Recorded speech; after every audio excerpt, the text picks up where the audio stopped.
السلام علیکم ورحمۃ اللہ وبرکاتہ۔ ان اللہ یأمر بالعدل والإحسان وإیتاء ذی القربى وینہی عن الفحشاء والمنکر والبغی یعظکم لعلکم تذکرون۔ بے شک اللہ عدل اور احسان اور قرابت والے کو دینے کا حکم دیتا ہے اور بے حیائی اور برائی اور سرکشی سے منع کرتا ہے۔ وہ تمہیں نصیحت کرتا ہے تاکہ تم نصیحت حاصل کرو۔ اللہ سبحانہ تعالیٰ نے ہم سب کو پیدا کیا، وہی ہماری ضروریات اور ہماری کمزوریوں کو بھی جانتا ہے۔ اس نے ہمیں پیدا کر کے یوں ہی نہیں چھوڑ دیا، بلکہ ہماری تمام ضروریات زندگی کا بندوبست فرمایا، زندگی کے ہر معاملے میں ہماری رہنمائی کے لیے بہترین اصول دیے، ہمیں کیا کرنا چاہیے اور کن باتوں سے رک جانا چاہیے واضح طور پر بتا دیا۔ ایک معاشرے کے اندر، ایک گھر کے اندر کن باتوں سے امن، سکون اور خوشحالی آتی ہے اور کون سی باتیں باہم انتشار پیدا کرتی ہیں۔ اللہ تعالیٰ سے دعا ہے کہ وہ ہمیں اپنے احکامات کو سمجھنے اور ان پر عمل کرنے کی توفیق دے تاکہ ہماری یہ زندگی بھی پرسکون ہو جائے اور آخرت کی زندگی بھی پرسکون ہو۔ آج کی آیت سورۃ النحل کی آیت نمبر 90 ہے۔ اس آیت میں اللہ سبحانہ تعالیٰ اپنے بندوں کو حق میں عدل و انصاف اور احسان اور پھر رشتہ داروں کو دینے کا حکم دے رہے ہیں، اور دوسری طرف 3 چیزوں سے منع بھی کر رہے ہیں، وہ ہے فحش، منکر، برائی اور سرکشی۔ اور پھر آخر میں فرمایا کہ یعظکم لعلکم تذکرون، وہ تمہیں نصیحت حاصل کرتا ہے تاکہ تم نصیحت حاصل کرو، یعنی یہ بات اس لیے بتائی جا رہی ہے کہ اس پر عمل کرو۔ یہ آیت جو جمعے کے خطبے میں بھی پڑھی جاتی ہے، یہ قرآن مجید کی جامع ترین آیت ہے۔ شتیر بن شکل سے روایت ہے کہ میں نے ابن مسعود رضی اللہ عنہ سے سنا، وہ کہہ رہے تھے کہ قرآن میں سب سے جامع آیت سورۃ نحل کی یہ آیت ہے، ان اللہ یأمر بالعدل والإحسان۔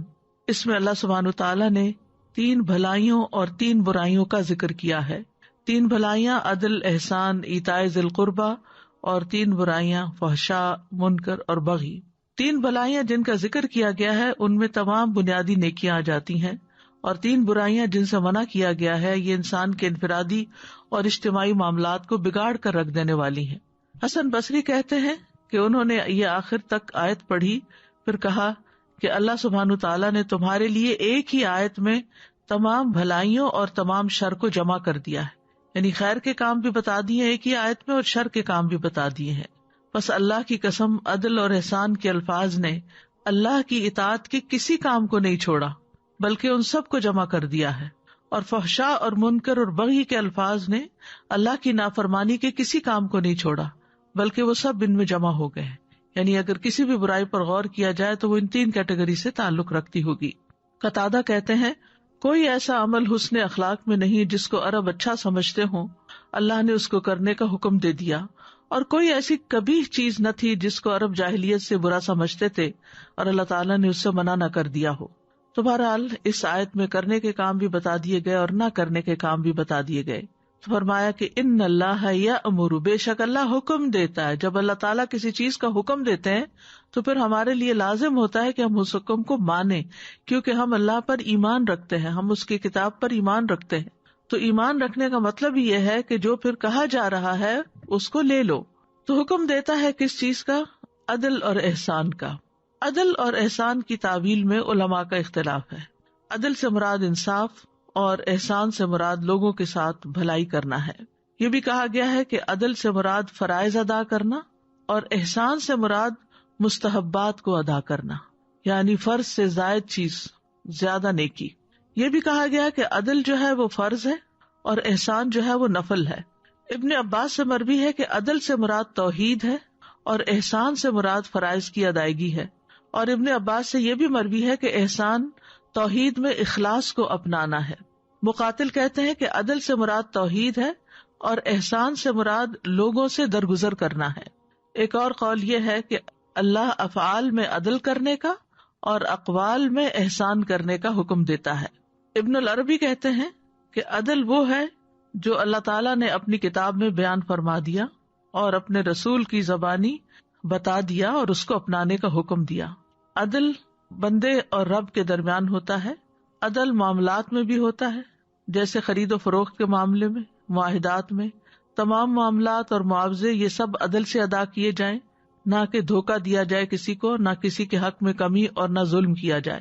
احسان یعنی لوگوں کو مال اور بدن اور علم سے فائدہ پہنچانا، یہاں تک کہ جانوروں سے بھی احسان کرنا اس میں شامل ہے۔ یہ تو عدل کا عمومی مفہوم ہے۔ جہاں تک ابن العربی کا قول ہے تو ان کا کہنا ہے کہ احسان میں عقائد میں عبادات، معاملات سب شامل ہے۔ پھر اسی طرح عدل سے مراد حقدار کو اس کا حق دینا ہے، اور احسان کا مطلب ہے اضافہ کر کے دینا، یعنی دوسرے کو اس کے حق سے زیادہ دینا۔ جو برائی کرے اس کے ساتھ اچھا کرنا، برا کرنے والے کو معاف کر دینا، کاٹنے والے سے ملنا جڑنا، اور محروم کر دینے والے کو دینا۔ ابن عیینہ کہتے ہیں کہ علی رضی اللہ عنہ سے اللہ تعالیٰ کے اس فرمان کے بارے میں جب پوچھا گیا تو انہوں نے کہا، عدل سے مراد انصاف ہے، اور احسان سے مراد انصاف سے زیادہ یعنی مہربانی کرنا ہے۔ عدل حکم ہے اور انصاف مستحب ہے۔ عدل سے ہر ایک کو اس کا حق ملتا ہے، اور احسان سے باہمی مودت، رحمت، تعاون اور تکافل کی فضا قائم ہوتی ہے۔ عدل کی کچھ مزید وضاحت ہم دیکھتے ہیں۔ عدل کا لغوی معنی ہے کمی اور زیادتی کے درمیان میانہ روی اختیار کرنا اور کاموں میں اعتدال کرنا، یعنی دو چیزیں ہو گئی، یعنی ایک کمی اور زیادتی کے درمیان میانہ روی اختیار کرنا، اور دوسرے اعتدال اختیار کرنا، یعنی زندگی کے تمام معاملات میں اعتدال اختیار کرنا۔ اور اس کے بالمقابل ظلم اور جور ہے، یعنی ظلم و زیادتی ہے۔ اصطلاح میں عدل سے مراد چیزوں کو ان کے مقامات اور ان کے اوقات اور ان کی سمتوں اور ان کی مقداروں پر اس طرح استعمال کرنا ہے کہ جس میں نہ زیادتی ہو، نہ کمی ہو، نہ تقدیم ہو، نہ تاخیر ہو، یعنی ہر چیز کو گویا اس کی جگہ پر رکھ دینا۔ تو جس عدل کا اللہ تعالیٰ نے حکم دیا ہے اس میں بندے کا اپنی ذات کے حق میں اور اللہ کے حق میں عدل کرنا شامل ہے۔ تو اس میں پھر معنی کیا ہوا کہ حقوق کو پورا پورا ادا کیا جائے، اللہ کے حق کو بھی پورا ادا کیا جائے اور بندوں کے حق کو بھی پورا پورا ادا کیا جائے۔ پھر اسی طرح اپنی ذمہ داریوں کو ادا کرنا بھی عدل ہے، یعنی ہر سرپرست، ہر ذمہ دار کے ذمے جو ذمہ داری عائد ہوتی ہے اسے چاہیے کہ وہ ادا کرے، خواہ وہ کوئی حکمران ہے یا کوئی جج ہے یا کسی کمپنی کا ذمہ دار ہے۔ ابن عطیہ کہتے ہیں کہ عدل یہ ہے کہ ہر فرض کام پر عمل کیا جائے، یعنی جتنے بھی ہم پر فرائض عائد ہوتے ہیں ان فرائض کو ہم ادا کریں تو یہ ہم نے عدل کیا، انصاف کیا۔ پھر اسی طرح عدل اپنی ذات کے لیے بھی ہے اور گھر والوں کے لیے بھی ہے اور باقی لوگوں کے لیے بھی ہے، یعنی اپنے ساتھ بھی انصاف کرنا چاہیے۔ انسان پہ واجب ہے کہ وہ اپنی ذات، اپنے گھر والوں کے بارے میں عدل قائم کرے اور ان لوگوں کے بارے میں عدل قائم کرے جن کی حفاظت تو اس کی ذمہ داری ہے۔ بس اپنی ذات کے ساتھ عدل قائم کرنا یہ ہے کہ انسان اپنی جان پر کسی ایسی چیز کا بوجھ نہ ڈالے جس کا اللہ نے حکم نہیں دیا، یعنی اپنی ذات کے ساتھ عدل کیا ہے، انصاف کیا ہے کہ اپنے اوپر ایسا بوجھ نہ ڈالا جائے جو انسان خود اٹھا نہ سکے، اور یہ کہ اس کا خیال رکھے یہاں تک کہ نیکی کے کاموں میں بھی اس پر زیادہ بوجھ نہ ڈالے کہ جو کرنے کے قابل نہ ہو انسان، یا اس کی طاقت کے مطابق ہی اس پر بوجھ ڈالے۔ ابن قیم کہتے ہیں کہ اللہ نے اپنے رسولوں کو بھیجا اور اپنی کتابوں کو نازل کیا تاکہ لوگ انصاف قائم کریں، یعنی جسٹس کے لیے بھیجا ہے، اور اس سے مراد وہ عدل ہے جس کی بنیاد پر زمین و آسمان قائم ہے۔ بس جب عدل کی علامات ظاہر ہوتی ہیں اور کسی بھی صورت میں اس کا چہرہ عیاں ہوتا ہے تو وہاں اللہ کی شریعت اور اس کا دین ہوتا ہے۔ یہ پوری کائنات کا دین اسلام ہے، اور ہم دیکھتے ہیں کہ جتنی بھی چیزیں قائم ہیں کائنات کے اندر انسانوں کے علاوہ بھی، ان سب کے اندر بھی اللہ نے ایک میزان قائم کر دیا ہے، ایک عدل رکھا ہے۔ ابن تیمیہ کہتے ہیں کہ عدل ہر چیز کا نظام ہے، اگر دنیا کا نظام عدل پر قائم کیا جائے تو یہ قائم رہتی ہے، اگرچہ ایسا کرنے والے آدمی کا آخرت میں کوئی حصہ نہ ہو۔ یعنی اگر ایک نان مسلم بھی ہے اور وہ عدل و انصاف سے کام لیتا ہے، جسٹس پر بیسڈ کام کرتا ہے، تو وہ دنیا میں فلرش کرے گا، اور دنیا کا نظام اگر عدل پر قائم نہ کیا جائے تو یہ قائم نہیں رہتی۔ یعنی اگر کسی کی حکومت ہے مثلاً تو قائم نہیں رہ سکتی، اگرچہ ایسا کرنے والے میں اتنا ایمان ہو کہ اس کے ایمان کا اسے آخرت میں بدلہ دیا جائے۔ یعنی ایک مسلمان حکمران اگر عدل نہیں کرتا تو اس کی حکومت قائم نہیں رہ سکتی، اور اگر ایک نان مسلم حکمران عدل سے کام لیتا ہے تو وہ دنیا میں فلرش کرے گا، اس کی حکومت قائم رہے گی۔ پھر اسی طرح یہ ہے کہ ہر صاحب حق کو اس کا حق دینا جو ہے یہ عدل ہے۔ نبی صلی اللہ علیہ وسلم نے سلمان فارسی اور ابو درداء کو آپس میں بھائی بھائی بنا دیا تھا۔ ایک مرتبہ سلمان ابو درداء رضی اللہ عنہ سے ملاقات کے لیے تشریف لائے اور ام درداء کو بڑی خستہ حالت میں دیکھا، پوچھا کیا حال ہے؟ وہ بولی تمہارے بھائی ابو درداء کو دنیا سے کوئی سروکار نہیں. پھر ابو درداء تشریف لائے تو سلمان رضی اللہ عنہ نے ان سے کہا تمہارے رب کا بھی تم پر حق ہے, تمہاری جان کا بھی تم پر حق ہے, تمہاری بیوی کا بھی تم پر حق ہے, بس سارے حقداروں کے حقوق ادا کرو. پھر وہ نبی صلی اللہ علیہ وسلم کی خدمت میں حاضر ہوئے تو آپ سے اس کا ذکر کیا. آپ نے فرمایا سلمان نے سچ کہا کہ بات یہی ہے کہ انسان اپنی جان کو بھی دیکھے کہ وہ کتنا بوجھ کسی چیز کا اٹھا سکتا ہے, اور پھر اس کے آس پاس جو اس کی ذمہ داری میں ہے, اس کی کفالت میں ہے, ان کے حقوق ادا ہو رہے ہیں یا نہیں, اور اسی طرح عبادات کا کیا حال ہے. تو ان تمام چیزوں میں اگر انسان بہت زیادہ نہ کر سکے لیکن ان سب کا حق دیتا رہے, یعنی گھر والوں کا بھی دے, اپنے آپ کا بھی دے, اور اللہ سبحانہ تعالیٰ کا بھی دے. یعنی بعض اوقات یہ ہوتا ہے نا کہ ایک چیز میں ہم اتنا زیادہ ہو جاتے ہیں, اتنی دور تک چلے جاتے ہیں کہ باقیوں کے حق جو ہیں وہ مارے جاتے ہیں, حتیٰ کہ ہم اپنے آپ کو بھی بھلا دیتے ہیں. وَلَا تَكُونُوا كَالَّذِينَ نَسُوا اللَّهَ فَأَنسَاهُمْ أَنفُسَهُمْ. اور بعض اوقات ہم اللہ کو بھول جاتے ہیں تو اپنے آپ کو بھی بھول جاتے, صرف دنیا کے پیچھے بھاگ رہے ہوتے ہیں. پھر اسی طرح یہ ہے کہ اپنی اولاد کے درمیان باہم عدل قائم کرنا چاہیے. آپ صلی اللہ علیہ وسلم نے فرمایا اپنی اولاد کے درمیان عدل قائم کرو, اپنی اولاد کے درمیان عدل کرو, اپنی اولاد کے درمیان عدل کرو. آپ نے یہ بھی فرمایا اپنی اولاد کے درمیان عدل کرو جیسا کہ تم پسند کرتے ہو کہ وہ تمہارے ساتھ حسن سلوک کریں. تو اس میں اولاد کے ساتھ فیوریٹزم نہیں ہونا چاہیے کہ کسی بچے کو بہت نواز دیں اور کسی بچے کو اگنور کر دیں. اولاد کو تحائف دینے میں عدل کرنا چاہیے. نبی صلی اللہ علیہ وسلم نے فرمایا اپنی اولاد کے درمیان تحفہ دینے میں عدل کرو جیسے تم پسند کرتے ہو کہ وہ تمہارے ساتھ نیکی کرنے میں برابری کریں.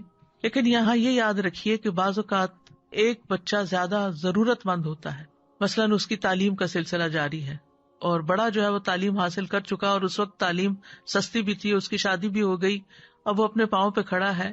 اب آپ اگر ایک بچے کی فیس ادا کر رہے ہیں اور $1000 میں ہے اور دوسرا بچے کو آپ کچھ بھی اس کے برابر نہیں دے رہے کیونکہ اس کی اب وہ ضرورت نہیں ہے, وہ اپنی ضرورت خود بھی پوری کر سکتا ہے, تو یہ عدل کے منافی نہیں ہے.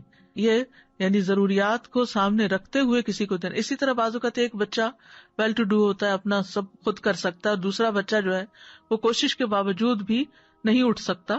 تو ایسی صورت میں اگر والدین اس بچے کی مدد کے لیے, اس کو اٹھانے کے لیے اس پر کچھ اسپینڈ کرتے ہیں تو یہ عدل کے خلاف نہیں ہے. عدل کا مطلب یہ ہے کہ جب کوئی تحفہ یا کوئی ہبہ یا کوئی چیز تقسیم کی جا رہی ہے جو کہ کسی کی ضرورت نہیں ہے, آپ اپنی دل کی خوشی سے دے رہے ہیں, تو وہ پھر لڑکی ہو یا لڑکا ہو سب میں برابر دی جائے گی.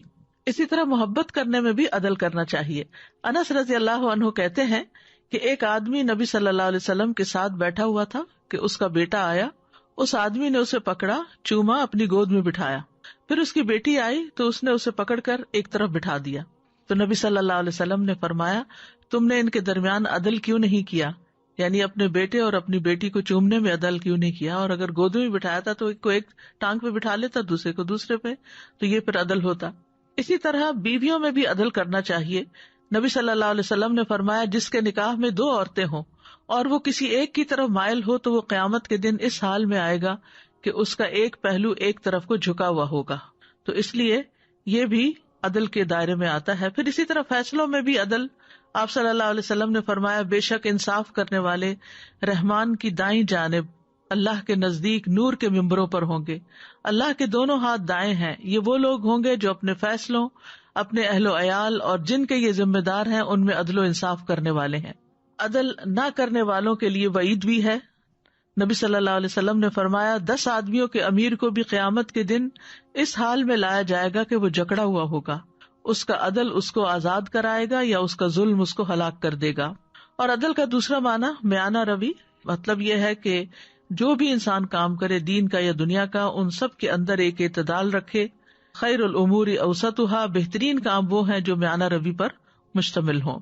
دوسری چیز جس کا اس آیت میں حکم دیا گیا وہ ہے احسان. احسان کا درجہ عدل سے بڑھ کر ہے, کیونکہ انسان پر جو واجب ہے اس کو ادا کرنا اور جو اس کا حق بنتا ہے اتنا لینا تو عدل ہے, لیکن واجب سے زیادہ دینا اور حق سے زیادہ دینا اور اسی طرح لیتے وقت اپنے حق سے کم لے لینا, یہ بھی احسان میں شامل ہے.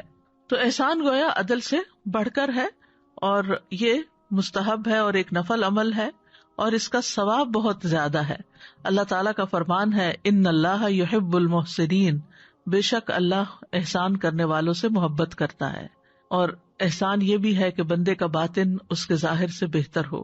سفیان ابن عیینہ کہتے ہیں کہ اس مقام پر عدل سے مراد یہ ہے کہ ہر وہ آدمی جو اللہ کے لیے کوئی بھی عمل کر رہا ہے اس کی اندرونی اور بیرونی حالت ایک جیسی ہونی چاہیے، اور احسان یہ ہے کہ اس کی باطنی حالت ظاہری حالت سے زیادہ اچھی ہونی چاہیے۔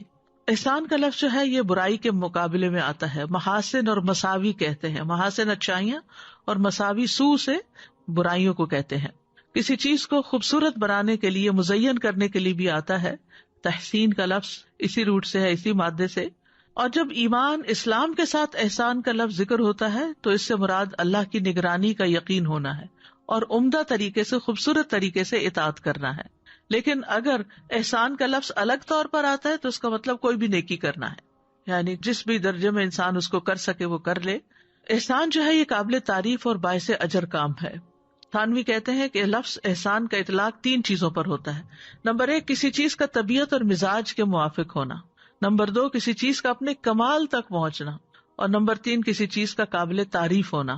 امام راغب کہتے ہیں کہ احسان سے مراد ایسا کام کرنا ہے جس کا کرنا معروف ہو، اور احسان کی 2 قسمیں انہوں نے بتائی، کسی دوسرے کے ساتھ اچھائی کرنا، نمبر 2 اپنے عمل میں اچھائی کرنا، جیسے قابل تعریف علم حاصل کرنا اور اچھا عمل کرنا۔ علی رضی اللہ عنہ کا قول ہے کہ لوگ اپنے اچھے اعمال کے بیٹے ہیں، یعنی ان کو اسی طرح منسوب کیا جائے گا جو وہ علم حاصل کرتے ہیں اور جو وہ عمل کرتے ہیں، یعنی جیسا ان کا عمل ہوگا ویسی ان کی تعریف ہوگی۔ بندوں کے سامنے تو بندے اس طرح ہی اپریشیٹ کریں گے، اور اگر اللہ کے سامنے ایسے بندوں کو پتہ ہی نہیں تو اللہ کی نگاہ میں اس کا ویسے ہی رتبہ ہوگا۔ کیونکہ احسان کے بارے میں حدیث میں آتا ہے کہ ان تعبد اللہ کأنک تراہ فإن لم تکن تراہ فإنہ یراک۔ احسان یہ ہے کہ تم اللہ کی اس طرح عبادت کرو گویا کہ تم اسے دیکھ رہے ہو، پھر اگر تم اسے نہیں دیکھتے تو وہ تمہیں ضرور دیکھ رہا ہے۔ یعنی جب انسان کے اندر یہ احساس ہو کہ مجھے اللہ دیکھ رہا ہے تو وہ کانشیس ہو جائے گا، اور اس کے عمل میں اور اس کی اطاعت میں اور اس کی عبادت میں خوبصورتی پیدا ہو جائے گی، اور یہی احسان کے درجے میں عبادت کرنا ہے۔ احسان جو ہے وہ ہمارے رب عز و جل کی صفت بھی ہے، الذی احسن کل شیء خلقہ وبدأ خلق الانسان من طین۔ اللہ وہ ذات ہے جس نے جو چیز بھی بنائی خوبصورت ہی بنائی، بہترین بنائی، اور انسان کی پیدائش گیلی مٹی سے کی۔ اللہ تعالیٰ اپنے بندوں پر بھی احسان کرتا ہے، وَأَحْسِن كَمَا أَحْسَنَ اللَّهُ إِلَيْكَ، اور احسان کرو جیسے اللہ نے تمہارے ساتھ احسان کیا ہے۔ امام شوکانی اس آیت کی تفسیر میں کہتے ہیں یعنی آپ اللہ کے بندوں کے ساتھ احسان کریں جیسا کہ اللہ نے آپ کے ساتھ دنیا کی نعمتوں میں سے آپ پر انعام فرما کر احسان کیا ہے، یعنی جیسے اللہ نے تمہیں نعمتیں دی ہیں تو تم ان نعمتوں کو دوسروں میں بھی بانٹو اور ان کو بھی اس میں شریک کرو۔ احسان انبیاء کی صفت بھی ہے، وَوَهَبْنَا لَهُ إِسْحَاقَ وَيَعْقُوبَ كُلًّا هَدَيْنَا وَنُوحًا هَدَيْنَا وَنُوحًا هَدَيْنَا مِن قَبْلُ وَمِن ذُرِّيَّتِهِ دَاوُودَ وَسُلَيْمَانَ وَأَيُّوبَ وَيُوسُفَ وَمُوسَى وَهَارُونَ وَكَذَلِكَ نَجْزِي الْمُحْسِنِينَ۔ اور ہم نے اسے اسحاق اور یعقوب عطا کیے، ان سب کو ہدایت دی، اور اس سے پہلے نوح کو ہدایت دی، اور اس کی اولاد میں سے داؤد اور سلیمان اور ایوب اور یوسف اور موسیٰ اور ہارون کو، اور اسی طرح ہم احسان کرنے والوں کو جزا دیتے ہیں، یعنی یہ سب محسنین میں سے تھے۔ بندوں میں سے سب سے بہترین وہ بندے ہیں، حدیث کے مطابق مسند احمد میں آتا ہے، آپ نے فرمایا تم میں سب سے بہتر لوگ وہ ہیں جن کی عمر لمبی ہو اور وہ اچھے عمل کرنے والے ہوں۔ پھر اسی طرح یہ کہ ہمیں احسان کا معاملہ ہر چیز میں کرنا چاہیے، یعنی ہر معاملے میں ہونا چاہیے، صرف عبادت میں نہیں، صرف بندوں کے ساتھ معاملہ کرنے میں نہیں، حتیٰ کہ جانوروں کے ساتھ، انوائرمنٹ کے ساتھ، ہر چیز میں انسان احسان کا رویہ اور درجہ اختیار کرے۔ آپ نے فرمایا اللہ نے ہر چیز کے ساتھ احسان کو واجب کیا ہے، یہ حدیث ہے صحیح مسلم کی۔ بس جب تم قتل کرو تو اچھے طریقے سے، اور جب تم جانور ذبح کرو تو اچھے طریقے سے، اور تم میں سے ہر ایک کو چاہیے کہ اپنی چھری تیز کر لے اور اپنے ذبیحہ کو راحت پہنچائے۔ یعنی کسی بھی معاملے میں چاہے وہ انتہا درجے کا کوئی کام آتا ہے، یعنی جیسے قصاص میں قتل کا حکم ہے اسلام میں، تو اگر قاتل کو بدلے میں قتل کرنا ہے تو اس کے ساتھ بھی احسان کرو، اسی طرح اگر جانور ذبح کرنا ہے تو اس کے ساتھ بھی احسان کرو۔ اور ہم سب کے لیے اصل میں دیکھا جائے تو زندگی پوری امتحان ہے، الذی خلق الموت والحیات لیبلوکم ایکم احسن عملا، کہ تم میں سے اچھے عمل کون کرتا ہے۔ لہٰذا ہم سب کو چاہیے کہ اپنے اسلام میں حسن پیدا کریں، اپنے اسلام کو خوبصورت بنائیں۔ ومن احسن دینا ممن اسلم وجہہ للہ وہو محسن، اور دین کے لحاظ سے اس سے بہتر کون ہے جس نے اپنا چہرہ اللہ کے لیے تابع کیا جبکہ وہ نیکی کرنے والا ہو۔ اور اس نے ابراہیم کی ملت کی پیروی کی جو ایک اللہ کی طرف ہو جانے والا تھا، اور اللہ نے ابراہیم کو خاص دوست بنا لیا۔ پھر اسی طرح حقوق العباد جب ہم ادا کریں، حقوق اللہ ادا کریں، عبادت کریں، نبی صلی اللہ علیہ وسلم نے فرمایا تم جہاں کہیں بھی ہو بس تم نے اچھے طریقے سے اللہ کی عبادت کی تو تم جنت کے ساتھ خوش ہو جاؤ، یعنی تمہارے لیے پھر جنت کی بشارت ہے۔ اسی طرح طہارت میں بھی جو آدمی پاکی حاصل کرے عمدہ طریقے سے کرے، یعنی وضو کرے تو اچھے طریقے سے وضو کرے، پھر کھڑا ہو کر 2 رکعتیں نماز ادا کرے تو اپنے دل اور چہرے کے ساتھ اللہ کی طرف توجہ کرنے والا ہو، تو حدیث میں آتا ہے کہ ایسے شخص کے لیے جنت واجب ہو جاتی ہے۔ پھر اخلاق میں احسان، نبی صلی اللہ علیہ وسلم نے فرمایا میرے نزدیک تم سب سے زیادہ محبوب اور آخرت میں مجھ سے سب سے زیادہ قریب تم میں سب سے عمدہ اخلاق والے ہوں گے۔ پھر اسی طرح خادموں کے ساتھ تعلیم و تربیت میں، اور جب کوئی احسان کرتا ہے تو اسے اللہ سبحانہ وتعالیٰ کا ساتھ ملتا ہے، معیت حاصل ہوتی ہے۔ ان اللہ مع الذین اتقوا والذین هم محسنون، بلا شبہ اللہ ان لوگوں کے ساتھ ہے جو اس سے ڈرتے ہیں اور احسان کرنے والے ہیں۔ ایک اور جگہ پر بھی آتا ہے وَإِنَّ اللَّهَ لَمَعَ الْمُحْسِنِينَ، پھر اللہ کی محبت ملتی ہے، اللہ کی رحمت ملتی ہے، ان رحمت اللہ قریب من المحسنین، اللہ تعالیٰ کی رضامندی ملتی ہے، دنیا اور آخرت کی بھلائیاں ملتی ہیں۔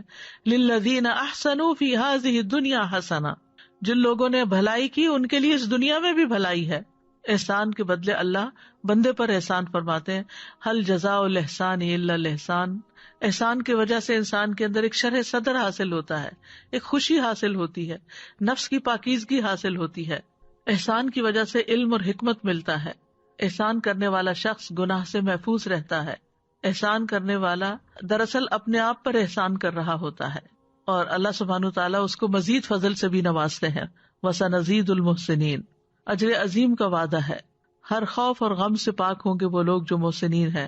وَاصْبِرْ فَإِنَّ اللَّهَ لَا يُضِيعُ أَجْرَ الْمُحْسِنِينَ، اللہ محسنین کا اجر ضائع نہیں کرتا۔ احسان نعمتوں میں اضافے کا سبب ہے، احسان ایمان کا مغز ہے، احسان کرنے کا سب سے زیادہ حقدار وہ شخص ہے جس پر اللہ احسان کرے، یعنی اگر اللہ نے آپ کو نعمتیں عطا کی ہیں تو پھر آپ ان میں دوسروں کو شریک کریں، یہ سب سے بہترین احسان ہے۔ تیسری چیز ایتاء ذی القربیٰ، جس پر ہم نے کل بھی بات کی صلہ رحمی کے حوالے سے، کہ اللہ تعالیٰ رشتہ داروں کو دینے کا حکم دیتا ہے، اور یہاں بھی اللہ سبحانہ تعالیٰ نے خاص طور پر رشتہ داروں کا ذکر کیا کہ ان کے ساتھ احسان کیا جائے۔ اکثر لوگ اس سے غافل ہو جاتے ہیں اور ان کے حق میں سستی کر جاتے ہیں، یا احسان کرنے میں یعنی حق دینے میں سستی کر جاتے ہیں، قرض لیا تو واپس نہیں لوٹایا، وعدہ کیا تو پورا نہ کیا، اور یہ اپنے فرائض ادا کرنا، کمٹمنٹس نبھانا، یہ عدل ہے، اور پھر اس سے بڑھ کر دینا یعنی کمٹمنٹ نہیں بھی کی پھر بھی مزید دینا، یہ احسان ہے۔ تو رشتہ داروں کے ساتھ احسان کرنا سب سے پہلے انہی سے آغاز کرنا چاہیے، کیونکہ رشتہ داری نبھانے سے برکتیں حاصل ہوتی ہیں۔ ابن عمر کہتے ہیں جو اپنے رب کا تقوی اختیار کرے اور صلہ رحمی کرے اس کی موت میں تاخیر کر دی جاتی ہے، اس کے مال میں اضافہ کر دیا جاتا ہے، اس کے گھر والے اس سے محبت کرنے لگتے ہیں، اور قیامت کے دن رشتہ داروں کے حقوق کا سوال کیا جائے گا۔ سلسلہ صحیحہ کی حدیث ہے، جب کوئی رشتہ دار اپنے کسی قرابت دار کے پاس جا کر کسی ایسی زائد چیز کا سوال کرتا ہے جو اللہ نے اسے عطا کی ہوتی ہے لیکن وہ اس میں بخل کرتا ہے، تو ایسے آدمی کے لیے قیامت کے دن جہنم سے سانپ نکالا جائے گا جو اپنی زبان نکالے ہوئے ہوگا، اور جسے شجاع کہتے ہوں گے اسے اس آدمی کا توق بنا دیا جائے گا۔ یعنی ایک ضرورت مند ہے، محتاج ہے، اور دوسرے کے پاس ضرورت سے زائد ہے لیکن وہ محتاج کو نہیں دیتا، تو پھر اس کا انجام اتنا بھیانک ہوگا۔ تو یہ تھی وہ 3 چیزیں جن کا اللہ نے حکم دیا، عدل، احسان اور رشتہ داروں کو دینے کا۔ اور 3 وہ چیزیں جن سے اللہ تعالیٰ نے روکا ہے، ان میں سب سے پہلے فحشاء ہے۔ فحشاء سے مراد تمام محرمات ہیں، یعنی وہ چیزیں جنہیں اللہ تعالیٰ نے حرام قرار دیا ہے، تمام نافرمانیاں۔ دوسرا اس کا معنی زنا کیا گیا ہے، کہ فحشاء سے مراد زنا ہے۔ پھر اسی طرح کبیرہ گناہوں کو بھی فحشاء کی کیٹیگری میں ڈالا گیا، شرک باللہ، ناحق قتل، زنا، چوری، عجب اور تکبر، مخلوق کو حقیر سمجھنا، اور دیگر تمام فواحش۔ تو فحش کا اصل معنی ہوتا ہے مقبول حد سے تجاوز کرنا، یعنی کوئی چیز اپنی پسندیدہ حد سے باہر نکل جائے۔ ابن عاشور کہتے ہیں کہ فحشاء فاحشہ کا اسم ہے، اور فحش کہتے ہیں مقبول حد سے تجاوز کرنے کو۔ تو فاحشہ سے مراد ایسا کام ہے جو حد سے آگے بڑھا ہوا ہو، جو حد لوگوں کے ہاں مقبول ہو اس سے زائد کیا جائے، یعنی شریعت میں کسی بات یا کام کی جس حد تک اجازت دی گئی ہو اس حد سے آگے بڑھنا جو ہے یہ فاحشہ شمار ہوتا ہے. اور منکر سے مراد وہ قول یا فعل ہے جس کو شریعت برا سمجھتی ہو اور اس کے واقع ہونے کو اچھا نہ سمجھتی ہو. تو گویا فحشا اور منکر دونوں کو یکجا کیا جا سکتا ہے کہ اس میں دونوں کی مذمت کے پہلو مختلف ہونے کو ملحوظ رکھا جائے گا. یعنی اگر وہ زیادہ قابل مذمت ہوگا تو فاحشہ ہوگا اور کم قابل مذمت ہوگا تو منکر ہوگا. یعنی دونوں کا فرق بھی یہاں پتہ چل جائے. فواحش کبیرہ گناہوں سے بھی بڑے گناہ ہیں اور فحش کا تعلق قول اور عمل سے بھی ہے. یعنی گھٹیا باتیں کرنا، گالی گلوچ کرنا، یہ تمام چیزیں قول کے فحش سے تعلق رکھتی ہیں. اور عمل میں زنا، عمل قوم لوط اور دیگر اسی طرح کی برائیاں.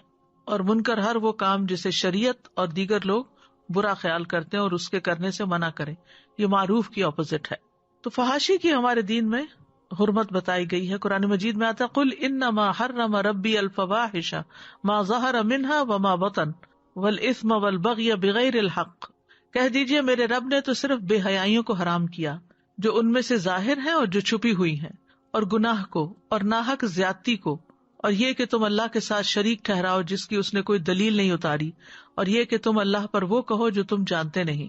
نبی صلی اللہ علیہ وسلم نے فرمایا اللہ سے زیادہ اور کوئی غیرت مند نہیں، اسی لیے اس نے بے حیائیوں کو حرام قرار دیا ہے، خواہ وہ ظاہر میں ہو یا پوشیدہ ہو.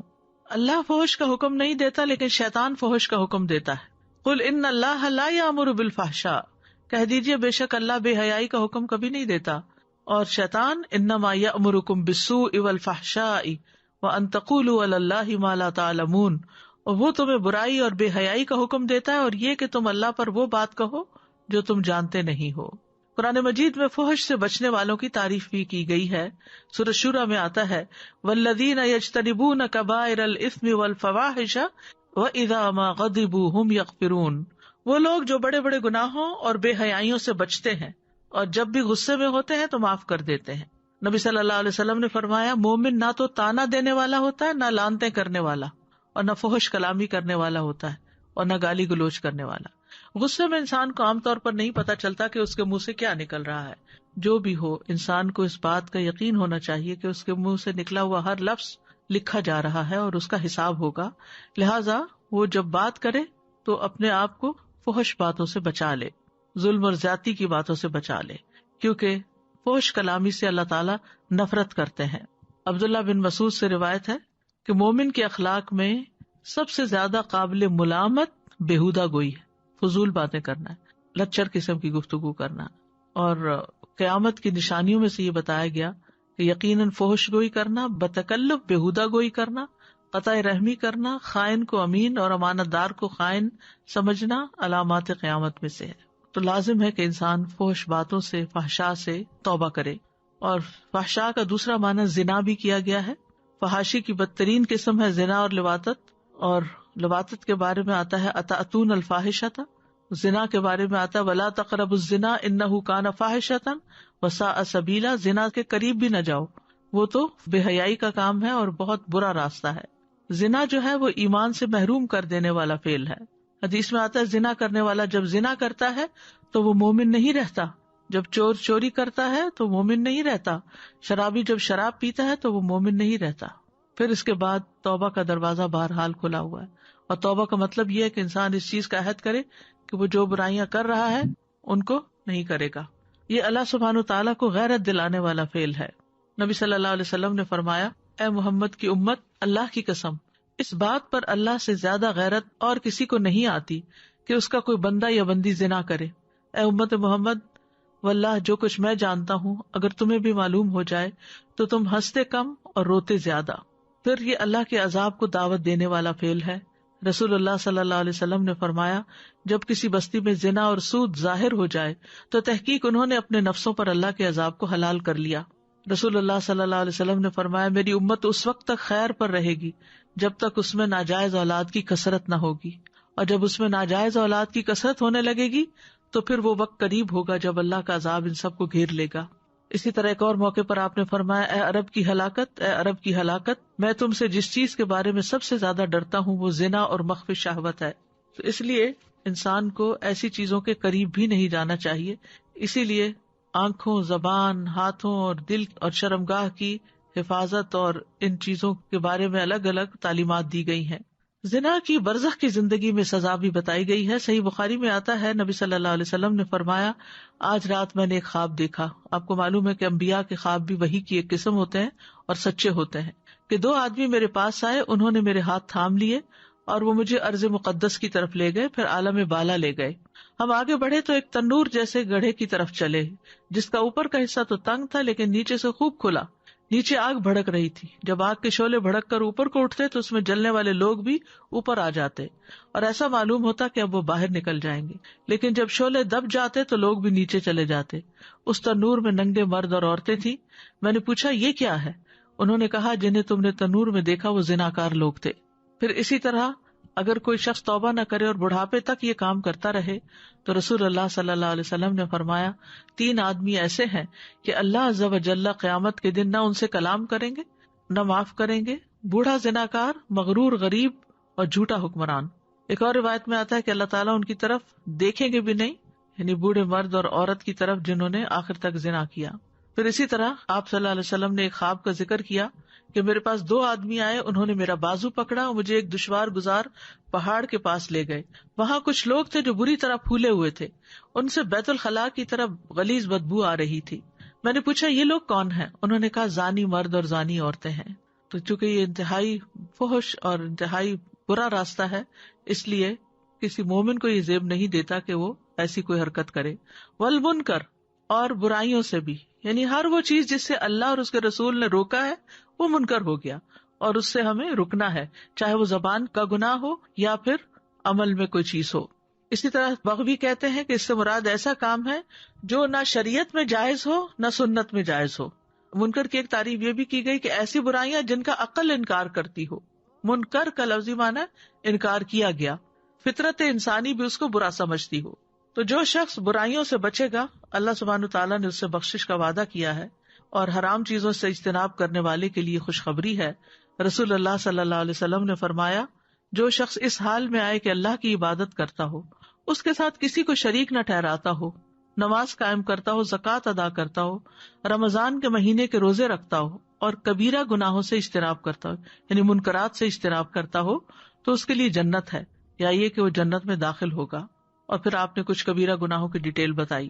پھر اسی طرح یہ ہے کہ منکرات میں صرف وہ منکرات نہیں، لوگ جن کو منکر کہیں اور عقل منکر کہے اور جو ظاہر میں ہوں، بلکہ چھپ کے کی جانے والی برائیاں بھی منکرات میں شامل ہیں۔ نبی صلی اللہ علیہ وسلم نے فرمایا، میں اپنی امت کے ان لوگوں کو جانتا ہوں جو قیامت کے دن سفید تہامہ پہاڑوں کی مثل ڈھیروں نیکیاں لے کر آئیں گے، لیکن اللہ ان کی نیکیوں کو فضا میں پھیلے ہوئے غبار کے باریک ذروں کی طرح کر دے گا۔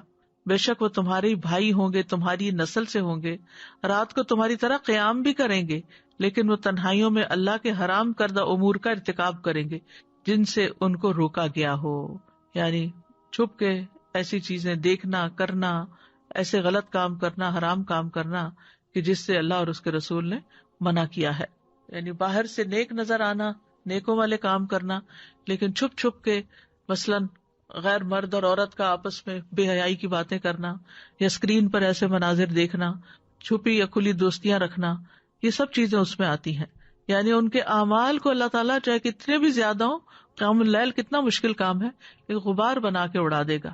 پھر تیسری چیز جس سے منع کیا گیا وہ بغی ہے۔ بغی کا لفظی معنی ہوتا ہے ظلم۔ بغا علی الناس بغین کا معنی ہے اس نے ظلم اور زیادتی کی۔ لغت میں بغی کے 2 معنی ہیں بیسیکلی، ایک ہے طلب کرنا، ذالک ما کنا نبغی، یہ چیز تھی جو ہم تلاش کر رہے تھے، اور دوسرا ظلم کے معنوں میں ہے۔ تو یہاں جو ہے ظلم اور زیادتی کے معنوں میں، فساد کے معنوں میں استعمال ہوا ہے اس آیت کے اندر۔ یعنی جب کسی سے معاملہ کرتے ہوئے انسان حد سے بڑھ جائے تو وہ اس پر بغاوت کر رہا ہوتا ہے، اور وہ حد سے بڑھ کے کسی کے ساتھ جو کچھ کر رہا ہوتا ہے اس سے کچھ طلب بھی کر رہا ہوتا ہے۔ بغی کا تعلق بھی انسانوں کے حقوق سے بھی ہے اور اللہ کے حقوق سے بھی ہے۔ بغی یہ ہے کہ انسانوں کے ساتھ ظلم اور زیادتی کا معاملہ کیا جائے، اور ایک بغی یہ ہے جو بہت خطرناک ہے کہ اللہ عز و جل کے ساتھ معاملہ کرنے میں بغاوت اختیار کی جائے۔ اللہ سبحانہ تعالیٰ کے ساتھ بغی کیا ہے؟ شرک، ان الشرک لظلم عظیم، اللہ کی آیات کا انکار بھی بغی ہے۔ وما اختلف فیہ الا الذین اوتوہ من بعد ما جاءتہم البینات بغیا بینہم، اس میں اختلاف انہی لوگوں نے کیا جنہیں وہ دی گئی تھی، اس کے بعد کہ ان کے پاس واضح دلیلیں آ چکی، آپس کی ضد کی وجہ سے، بغیم بینہم۔ اللہ کی مخلوق پر زیادتی کرنا بھی بغی ہے، یعنی چاہے انسان ہو یا دوسرے جانور ہو، لوگوں کے جان، مال، ناموس، عزت، ان پر ظلم و زیادتی کا ارتکاب کرنا، یہ سب چیزیں بغی میں آ جاتی ہیں۔ یعنی اللہ کی مخلوق میں سے کسی ایک پر بھی، ذرے سے لے کے ہاتھی تک بھی اگر کوئی کسی پر زیادتی کرتا ہے تو بغی شمار ہوتا ہے۔ اللہ سبحانہ وتعالیٰ نے مسلمان کی جان، مال اور عزت کی حرمت رکھی ہے اور ایک دوسرے پر حرام کی ہیں یہ چیزیں، ظلم کو بھی حرام کیا ہے۔ نبی صلی اللہ علیہ وسلم نے فرمایا، ہر مسلمان دوسرے مسلمان کا بھائی ہے، نہ اس پر ظلم کرتا ہے، نہ اسے رسوا کرتا ہے، نہ اسے حقیر سمجھتا ہے۔ تو زیادتی پھر کیسے کرے گا اگر وہ اس کو اس کا مقام دے؟ کسی مسلمان پر بھی زیادتی کرنا اللہ کی ناراضگی کا باعث بنتا ہے۔ رسول اللہ صلی اللہ علیہ وسلم نے فرمایا، جو جھوٹی قسمیں کھائے تاکہ کسی کا مال جو اس کے ذمہ واجب ہے اس کو ہضم کر لے، تو وہ اللہ سے اس حال میں مرے گا کہ اللہ اس پر ناراض ہوگا۔ اسی طرح غیبت، چغل خوری، یہ سب چیزیں بغی میں شمار ہوتی ہیں اور دوسرے کی عزت پر حملہ آور ہونا ہوتا ہے۔ اسی طرح بعض گناہ ایسے ہیں جن کو عام طور پر لوگ چھوٹا سمجھتے ہیں، حالانکہ وہ اللہ کے نزدیک بہت بڑے ہوتے ہیں، جیسے کسی کی زمین پر قبضہ کر لینا۔ اگر کوئی ایک بالشت بھی قبضہ کرتا ہے تو قیامت کے دن 7 زمینوں کا طوق اس کے گلے میں ڈالا جائے گا۔ پھر مسلمان کی عزت پامال کرنا، جو کسی کی غیبت وغیرہ کرتا ہے، دنیا میں زیادتی کرتا ہے، تو قیامت کے دن اس کے ساتھ کیا ہوگا؟ انس بن مالک کہتے ہیں کہ رسول اللہ صلی اللہ علیہ وسلم نے فرمایا، جب میرے رب عز و جل نے مجھے معراج عطا کی تو میں ایک قوم پر گزرا، ان کے ناخن تانبے کے تھے، وہ ناخنوں سے اپنے چہرے اور سینے کھرچ رہے تھے۔ میں نے کہا، یہ لوگ کون ہیں اے جبریل؟ انہوں نے کہا، یہ وہ لوگ ہیں جو لوگوں کا گوشت کھاتے تھے اور ان کی عزت کے درپے رہتے تھے، یعنی جنہوں نے دوسروں کے ساتھ دنیا میں زیادتی کی، وہاں ان کے ساتھ یہ ہوگا۔ پھر اسی طرح کام کروا کے اجرت نہ دینا، تو نبی صلی اللہ علیہ وسلم نے فرمایا کہ ان کا مد مقابل قیامت کے دن میں ہوں گا، یعنی ان کے مقابلے میں۔ یعظکم لعلکم تذکرون، وہ تمہیں نصیحت کرتا ہے تاکہ تم نصیحت پکڑو۔ کیوں کرتا ہے؟ اصلاح کرنے کے لیے، نقصان سے بچانے کے لیے، تمہارے فائدے کے لیے۔ اور واعظ وہ کلام ہوتا ہے جس سے دل نرم پڑ جاتے ہیں، اور سب سے بڑی چیز عقل مندوں کے لیے جس سے دل نرم ہو وہ اللہ تعالیٰ کے احکامات ہوتے ہیں، اس کے منہیات ہوتے ہیں۔ تو اللہ تعالیٰ سے ہمیں دعا بھی کرنی چاہیے کہ وہ ہمیں اچھے کاموں کی توفیق دے۔ ابو امامہ کہتے ہیں، میں تمہارے نبی صلی اللہ علیہ وسلم کی جس فرض یا نفل نماز کے بھی قریب ہوا ہوں، میں نے انہیں ان کلمات سے دعا کرتے ہوئے سنا ہے، نہ ان میں اضافہ کرتے ہوئے نہ کمی کرتے ہوئے۔ اللہم اغفر لی ذنوبی و خطایای، اللہم انعشنی واجبرنی واہدنی لصالح الاعمال والاخلاق فانہ لا یہدی لصالحها ولا یصرف سیئها الا انت۔ اے میرے اللہ، میرے گناہوں اور میری خطاؤں کو معاف کر دے۔ اے اللہ، مجھے تندرست کر دے، میری کمیاں پوری کر دے، اور نیک اعمال اور اخلاق کی طرف میری رہنمائی فرما دے، کیونکہ ان کی نیکی کی طرف رہنمائی کرنے والا اور ان کی برائی کو دور کرنے والا تیرے سوا کوئی نہیں۔ پھر برے اخلاق اور برے اعمال سے بھی پناہ مانگے۔ اللہم انی اعوذ بک من منکرات الاخلاق والاعمال والاہواء، اور اگر کسی پر زیادتی ہو جائے تو اس کے لیے بھی دعا کرے۔ پھر ظاہری اور باطنی برائیوں اور بے حیائیوں سے بچنے کی دعا کرے۔ ربنا اصلح بیننا واہدنا سبل الاسلام ونجنا من الظلمات الى النور واصرف عنا الفواحش ما ظہر منها وما بطن۔ اور کرنے کے کام کیا ہیں کہ جن کے ہم ذمہ دار ہیں ان کے درمیان عدل و انصاف کو قائم کریں، خواہ وہ چھوٹے بہن بھائی ہوں یا اولاد ہو۔ اولاد کے درمیان تحفے تحائف دینے میں عدل کو ملحوظ رکھیں۔ زندگی کے ہر معاملے میں احسان کا رویہ اختیار کریں، اگرچہ گھر کے کام کاج ہی کیوں نہ ہو۔ کسی کو صرف بدلہ دینے کی بجائے اس کے ساتھ احسان کا معاملہ کریں۔ رشتہ داروں سے ناراضگی ہے تو ان کی ناراضگی دور کرنے میں پہل کریں۔ اپنی رشتہ داری کو تر و تازہ رکھنے کے لیے ہفتے میں ایک دن مقرر کریں، پھر ان کے ساتھ کوئی اچھی بات شیئر کریں۔ یعنی ہر وقت چیزیں فارورڈ کرنا بھی آپ کے میسج کی قدر کم کر دے گا، تو رشتہ دار پھر کھولیں گے ہی نہیں کہ یہ تو ٹو مچ فارورڈز ہیں۔ تو اس لیے کبھی کبھار زور غبن تزدد حبن۔ پھر جن رشتہ داروں سے ناراضگی ہے ان سے ناراضگی دور کرنے میں پہل کر لیں، اور فحش باتیں کرنے سے، فحش لٹریچر دیکھنے یا پڑھنے سے دور رہیں۔ اس کی بجائے اچھی کتابیں پڑھیں، قرآن کی تلاوت کریں، ذکر اذکار کریں۔ منکرات سے بچیں، جہاں منکر نظر آئے اسے ہاتھ سے بدلنے کی کوشش کریں، ورنہ زبان سے نہیں تو کم از کم دل میں ضرور برا جانیں۔ اللہ کی نصیحتوں کو قبول کریں اور ان پر بھرپور عمل کی کوشش کریں. اللہ تعالی ہم سب کا حامی و ناصر ہو.